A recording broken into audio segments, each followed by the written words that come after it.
So for anyone that watches football, the World Cup has been on and England crashed out of the World Cup in the semi-finals against Argentina. And the reason why I'm making this video is because when I watched that match and I thought about it after, it made me really think. And it made me think about what England did, what I think they did wrong, and how we can actually all learn from it from a life perspective. So essentially, for those of you that don't watch football, England went 1-0 up against Argentina and there was about 30 minutes, roughly 30 minutes to go before the end of the game.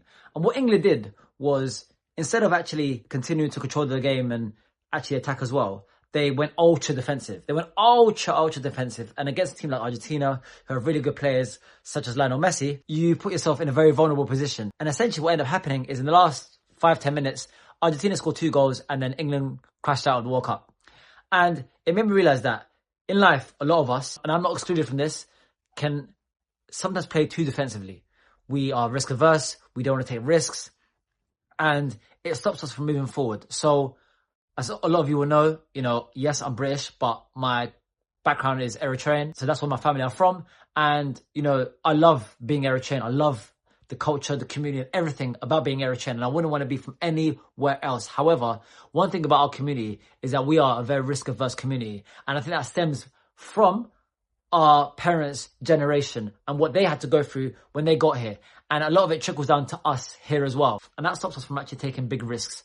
When I left my stable job about a year and a half ago, I was not met with the best support from a lot of people. And I get it, because when you leave something that's considered stable and then you go to do something that's inherently riskier, then it can actually make it very uncomfortable for a lot of people. And being Eritrean, our parents, our aunties, our uncles, they came to this country in the 80s, 90s, a lot of them, because of the war that existed between Eritrea and Ethiopia. And due to that, they had to come here. So it was an enlightening moment just to even watch the game and think about it, because I genuinely believe if England had kept attacking, there was a real opportunity for England to win and then actually reach the World Cup final, which would have been huge, considering we've not been in a World Cup final in 60 years. So I think it's just a lesson that we have to take risks.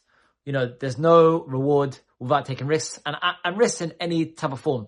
Now, when I talk about risks, I'm talking about calculated risks where you've thought about it, but you've done enough thought, you've done enough analysis on whatever it is you're trying to do, and then it enables you to move forward.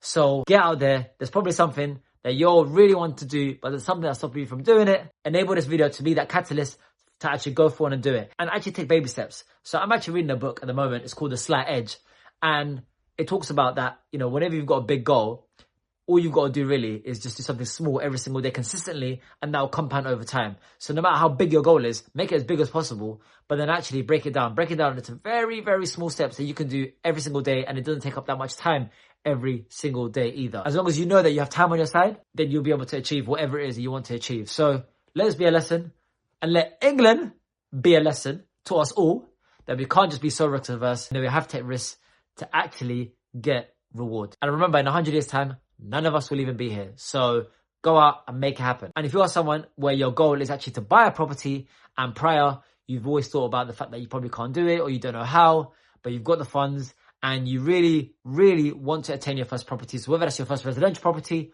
or your first investment property, then feel free to book in a free 30-minute call. We'll go through your situation, I'll provide some advice, and then we'll see how we can potentially work together to help you reach your property goals. So hopefully these videos help you understand why it's actually worse to be risk averse and play life defensively, and how we can all learn from England that actually you have to attack life, take risks, take action, and that will enable us to reach our goals. So if you enjoyed this video, do give it a like, and if you found value from this video or any other video on the channel, then do subscribe as well. And until next time, happy investing.